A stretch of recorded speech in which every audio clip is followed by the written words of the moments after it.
Good evening, everyone, and welcome back to the channel. My name is Steven, and today the question is, are your illustration rares coming back as PSA 8s and 9s, and in worst cases, even 7s?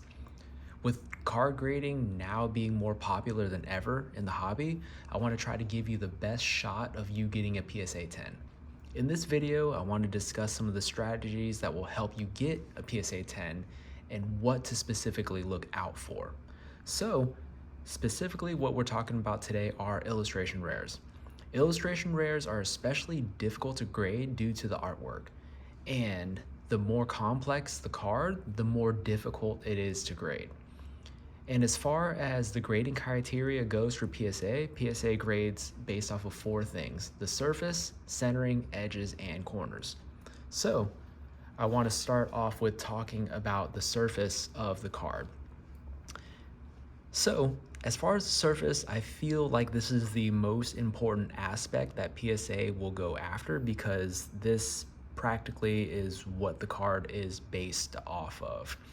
And a lot of times, if everything is going for the card as far as the centering, the edges, and the corners, it's usually the surface, whether it be the front or the back of the card, that tends to hold the card back.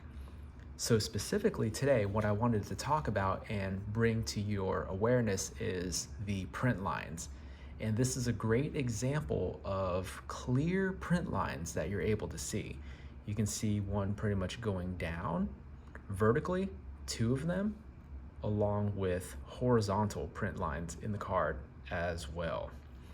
Not only is this card flawed to having print lines, there's also a dent in there. And if this was the only thing that was wrong with the card, it might have a shot at a PSA 10. However, you would have to have the centering be perfect, corners and edges having no whitening or any disruptions along the borders. Okay, so moving on, I wanted to talk about cards that were a little bit more obvious in print lines, and then moving into ones that are not as obvious. So as far as this one, this looks like a very clean card. However, upon further inspection and looking, you're actually able to see a print line that goes directly across horizontally, and there is a vertical print line that goes from the top running all the way down to the bottom there. Now, looking at this one, also looks pretty clean.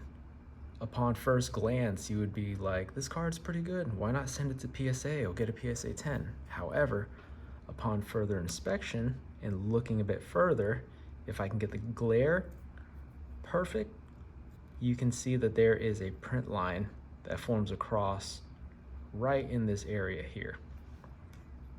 All right, and moving on to the next card that I have. This one is one of the more complex cards, which I was talking about, which makes it a little harder to find the print lines. However, there is one that's a little bit more blatant, and it's right here. You're able to see that print line there. However, there's actually another print line here that's actually a little bit more difficult to see. If I can get the glare or the shine correctly, you can see a line going there and going through there. I heard that when PSA grades the cards, they grade it in a dark room with a flashlight. Not sure how true that is, but it makes sense. And for the last card that I have here, this one is pretty complex and very hard to find print lines. I was actually looking through the card and actually didn't see any print lines in where the Tauroses are. But upon further inspection, there is actually a very faint print line at the upper left portion of the card. And you can see the line right here, going top to bottom through that area that's there. So now moving on to the back of the card, a lot of times the back of the card is just as important as the front. And if you're looking at something here, you can automatically see that there are some print imperfections there and there. So this would definitely be something that would hold you back from getting a PSA 10. Also, something else that would hold you back from getting a PSA 10 would be something that you see here. If I can get the light to shine perfectly, yeah. You can see running across the card from here, from left to right, looks like a dented line that goes all the way through the entirety of the card.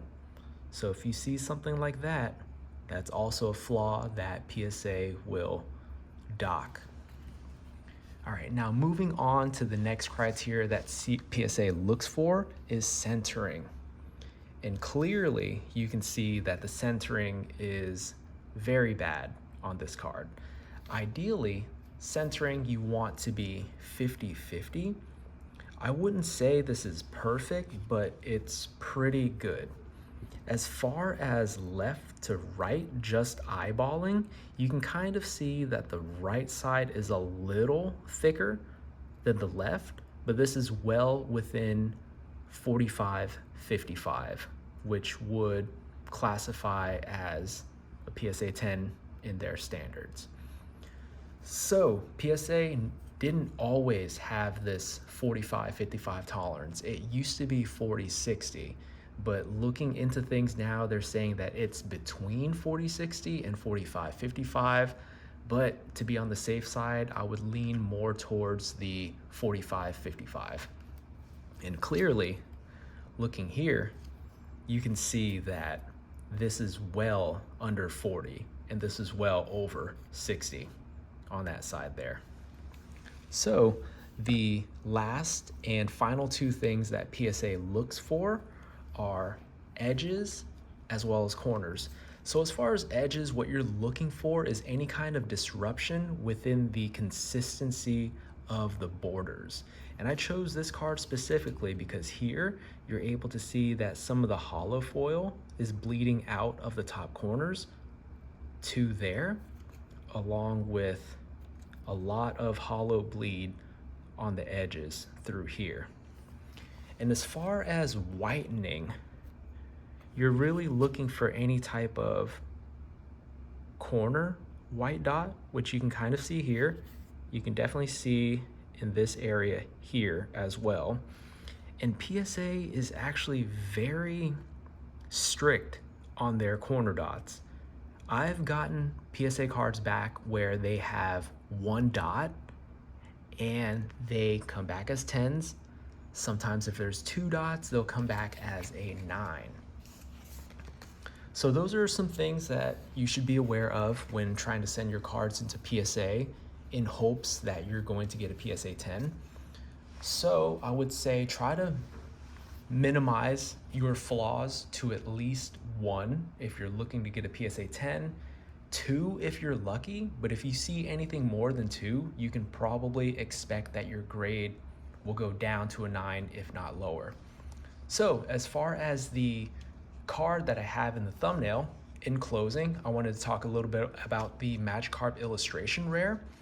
So that card is actually very hard to grade, and it is also the most expensive illustration rare for the Scarlet and Violet era.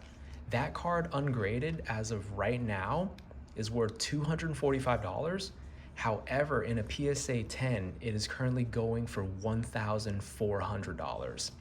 And the reason why it's going for so much is that the PSA 10 rate is around 20%. So of all the cards that are submitted to PSA, only around 20% of those come back as a PSA 10. And speaking of that Magikarp illustration rare, I should be getting mine back from PSA this week, so expect that reveal coming soon.